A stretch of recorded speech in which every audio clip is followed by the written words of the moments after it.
coletiva e ele disse alguns fatores sobre o jogo também que acrescentam a nossa discussão, Edu. E eu te perguntaria sobre a evolução do Atlético, porque temos dito de um Atlético que tem jogado melhor no comparativo com os jogos anteriores, pegando esse recorte recente aí do jogo contra o Grêmio, jogo contra o Flamengo, os jogos que o Atlético foi derrotado, o jogo contra o São Paulo que o Atlético venceu, e esse jogo de hoje contra a equipe do Palmeiras com algumas ressalvas, e o Abel Ferreira disse, com todo respeito, foi o termo que ele utilizou, de um adversário, um Atlético que teve uma chance. Ele citou o Paulinho, falou, não me lembro dele, ele, do lado do Everton, não me lembro dele ter feito uma defesa sequer no jogo, e não fez mesmo, é estatístico, né? Nenhuma finalização no gol. A grande chance citada pelo Abel foi a do Paulinho, que ele descreveu inclusive a finalização para fora, e ele disse de um Palmeiras que o erro do Palmeiras na visão dele foi não ter feito um gol no jogo de hoje. Essa evolução do Atlético, que é destacada, que é comentada nos últimos jogos, ela é de fato uma evolução para classificar um trabalho que está se transformando em positivo no momento, ou é a referência, é um Atlético que estava jogando tão mal que as atuações recentes, elas estão dando esse ar de fato o Atlético estar evoluindo e estar jogando melhor? Não, eu acho que dá para colocar as duas coisas na balança. Primeiro, só uma correção, né? O Filipão falou que quem deu passe pra finalização do Paulinho foi o Igor Gomes, e não foi o Edenilson, né? E foi um belo de um passe, e o Paulinho acabou desperdiçando. O Caixa falou uma coisa que eu concordo muito com ele na análise dele, de ter muito cuidado na hora de criticar o Atlético pela eliminação com o Palmeiras, e transformar isso no fim do mundo. Eu acho que há evolução. O Atlético, desde o jogo contra o Grêmio até esse jogo de hoje contra o Palmeiras, mostrou evolução, sim. O Atlético jogou bem contra o Grêmio e perdeu, foi melhor que o Grêmio em boa parte do jogo.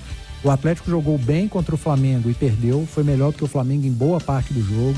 O Atlético fez um jogo bom, muito bom contra o São Paulo e transformou esse bom jogo em vitória. Hoje o Atlético dificultou muito o jogo para o Palmeiras, mas eu não acho que o Atlético tenha feito dois grandes jogos. Os dois jogos contra o Palmeiras, eu acho que o Atlético não foi tão bem como foi contra o Grêmio, como foi contra o Flamengo e contra o São Paulo. Mas o Atlético passou longe nesses dois jogos contra o Palmeiras de atuações como ele teve contra Goiás, contra América, contra Corinthians, contra Fortaleza. Então há uma evolução. E quando eu falo, e eu concordo com o Caixa, para tomar muito cuidado nas críticas, primeiro, o Atlético foi eliminado da Libertadores pelo mesmo time que o eliminou em 2021 e 2022. Em temporadas que o Atlético estava melhor. E o Palmeiras, cara, é favorito a ganhar a Libertadores. O Palmeiras segue sendo um dos melhores times do Brasil e um dos melhores times da América do Sul. O Rubens trazia no pré-jogo os números e os recordes desse Palmeiras do Abel Ferreira na Libertadores. Então o Atlético não foi eliminado da Libertadores pelo time da esquina da padaria. O Atlético foi eliminado da Libertadores pelo Palmeiras. Um time que tem 3 anos de trabalho contra um Atlético que tem 1 mês. Isso faz muita diferença. O Abel sabe exatamente como mexer, conhece exatamente seus atletas. Eu comentava com você no intervalo a diferença de quando os times têm a bola. Os jogadores do Palmeiras sabem exatamente o que fazer com a bola. Os do Atlético ainda têm muita dificuldade. E aí isso vai ao encontro do que o Abel acabou de falar. A tática está com o técnico. A qualidade técnica está com o atleta. Então eu acho que por isso que eu divido a parcela, a coletividade está nas mãos do treinador. E o Atlético ainda tem dificuldade coletiva, apesar da melhora. E a parte técnica, o Paulinho não pode perder o gol que ele perdeu. Mas se você olhar para o final de semana, o Hulk perdeu um pior ainda. O atacante perde o gol. E não dá para colocar na conta de um só uma eliminação. O próprio Hulk, em 2021, perdeu um pênalti no Allianz Parque, que foi o gol que talvez tenha feito a diferença na eliminação do Atlético. Mas a culpa não foi só do Hulk. Foi do coletivo, do Palmeiras, que foi superior ao do Atlético, como agora o coletivo do Palmeiras é muito superior. Gente, é nítido o Palmeiras jogando e o Atlético. O Palmeiras hoje é muito superior ao Atlético, no campo. Apesar de, em elenco, a gente saber que o elenco do Atlético pode entregar muito mais. Então, não dá para acabar com tudo agora porque foi eliminado pelo Palmeiras, porque eu consigo ver evolução. Eu acho que jogando o que o Atlético tem jogado nos últimos 4, 5 jogos, o Atlético tem totais condições de melhorar na tabela do Campeonato Brasileiro, de voltar a brigar por um G6 ou por um G4, vai ter que lutar muito, vai ter que jogar sempre no limite, porque deixou muita coisa passar, mas ainda há um equilíbrio, né? O Atlético tá a 7 pontinhos ali dos vice-líderes, porque vice-líder tem uns 4 ou 5 com 31 pontos. Até o Bragantino tem 31 pontos. Existe um campeonato e existe o Botafogo. É Botafogo 44. É o vice-líder. Exatamente. Eu te diria que o Atlético pode sonhar até em ser vice do Campeonato Brasileiro. Agora, ser campeão brasileiro não dá. Não. Agora, Léo, só para encerrar. Não, só contextualizando os 31. Flamengo, Fluminense, Palmeiras e Bragantino. Impressionante. Eu não quero defender o Filipão, até porque eu sou um crítico ao início do trabalho do Filipão, porque eu acho que ele mudou muito rápido. Poderia ter demorado um pouquinho mais, ter ido com mais calma. Mas todo mundo concorda que a ideia de jogo do Filipão é completamente diferente da do Cudê, né? Totalmente. Completamente. O Filipão gosta de jogar com pontas, né? O Pavão fez um péssimo primeiro tempo hoje. Péssimo primeiro tempo. O Paulinho também não foi bem. Quando você tem 2 pontas jogando mal, o que você faz? Você olha pro seu banco, você olha pros pontas reservas, fala, vem cá, vamos jogar. Qual ponta reserva que o Atlético tem hoje? Nenhum. O elenco do Atlético não tem ponta. O Atlético precisando furar uma defesa. Fim de semana ele tentou o Patrick contra o São Paulo, né? Jogou lá hoje de novo. Que não é ponta de origem. Alguém aqui vai esperar o Patrick num contra um? Não é essa característica, lateral? né? Não é característica dele. Poderia ser o garoto Alisson? Poderia, mas eu ainda acho que tá verde. Não estava hoje disponível. Então vai muito de característica. O Atlético montou um elenco para um treinador que não dependia de pontas e entregou esse elenco para um treinador que depende de pontas sem pontas. O treinador anterior, inclusive, que liberou ponta, porque o Ademir, porque ele não também usava. liberou ponta. O Cudê não usava. Mas não sei nem se ele queria, que ele ficou pé da vida que liberaram o Sacha, liberaram o Ademir. Não, mas eu tô dizendo assim, ele não usava, né? Não usava. Sejamos justos. Quando usou de centroavante lá contra o Carabobo. Meteu o Ademir quase de centroavante, trombando com o zagueiro. Usou errado ainda. Esse é o Cudê, não é o Filipão. E para dividir ainda mais a parcela de responsabilidade, tem a responsabilidade dos atletas, do Paulinho que perdeu o gol, tem a responsabilidade da comissão técnica, que a tática, como disse o Abel Ferreira, eu concordo com ele, é do técnico, é ele que tem que explicar para os jogadores o que tem que fazer, e o Atlético com a bola hoje não sabia o que fazer com ela. E tem a parte de responsabilidade da gestão, que montou um elenco para um treinador que joga de uma maneira, esse treinador saiu, mandou embora e saiu, porque o cara cavou a cova também. O que o Cudê fez fora de campo não se faz.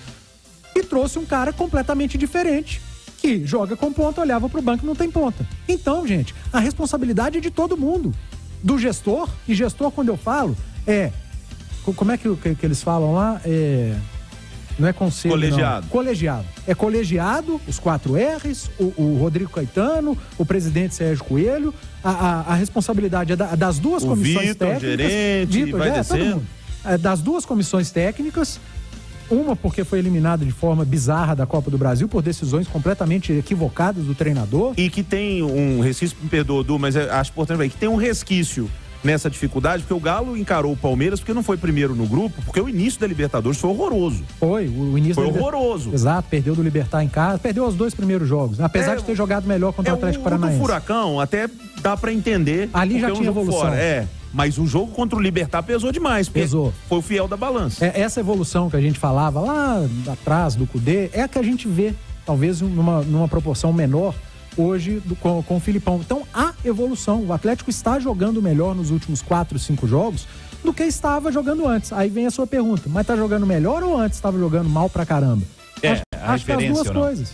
Acho que as duas coisas. Se o Atlético tivesse só melhorado porque estava jogando muito mal, ele não teria sido melhor que o Grêmio, ele não teria sido melhor que o Flamengo, ele não teria vencido o São Paulo e ele não teria engrossado o caldo com o Palmeiras, apesar do Palmeiras ter sido bem superior.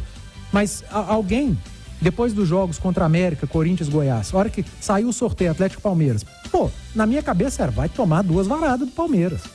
Vai perder aqui, vai perder em São Paulo. E não foi assim. O Atlético vendeu muito caro a eliminação, mas está eliminado, está fora, resta o Campeonato Brasileiro. Gente, o ano não acabou, não. Eu sei que o torcedor pode ter esse discurso, mas esse discurso tem que passar longe da cidade do Galo. Tem só 20 rodadas pela frente, Léo. Ô Cirilo, mas aí eu acho que é muito importante que a gestão, junto com a comissão, tenha a capacidade de passar isso para os atletas. Porque é um momento de desânimo, sabe? De pensar assim, a gente viveu isso no ano passado. Tinha uma mobilização muito grande com o Cuca para a Libertadores e o Atlético ali esteve muito mais próximo do que esse ano. Tinha um time bem superior em termos de rendimento do que tem agora. E ali teve um desânimo total no Galo, que acabou indo para uma pré-Libertadores porque não teve competência de entrar por 1 ou 2 pontos lá que o Furacão ficou à frente em jogos assim, que o Atlético foi desperdiçando pontos. Então é importante agora que a direção, que a gestão, que colegiado, que Rodrigo Caetano, que Felipão, se o Felipão for realmente seguir no comando do Atlético, que eles tenham a capacidade e que os jogadores também entendam que o ano não acabou. Até mesmo porque, Cirilo, a gente viu, e até com razão, parte da torcida cobrando e com medo de zona de rebaixamento, pelo futebol horroroso que o Atlético vinha mostrando antes desses jogos, que o Dudu tá citando aí. Então, o ano não acabou. Os caras precisam sim se mobilizar e terão uma vantagem perto de alguns outros clubes, que o Atlético vai ter semanas cheias, o Atlético vai ter uma competição só, vai poder se preparar melhor para os jogos. Mas que é preciso ter um trabalho, inclusive de motivação para a torcida, porque, cara, o Atlético vai inaugurar o seu estádio, sabe? É um dos momentos mais importantes da história do clube. E não é porque está inaugurando um estádio que não mereça crítica à direção, o clube, não, mas é preciso ter uma capacidade de mobilização para dar uma arrancada no brasileiro, para realmente transformar em outro momento. Porque se continuar com essa conformidade, e isso me incomoda no Filipão, essa conformidade, mas o comportamento do lado do campo, cara, como eu queria um pouco mais de Abel Ferreira no Filipão dando alteração, Abel tava louco ali, então eu acho que o Atlético vai ter que ter uma capacidade de mobilização grande para não desanimar com essas eliminações.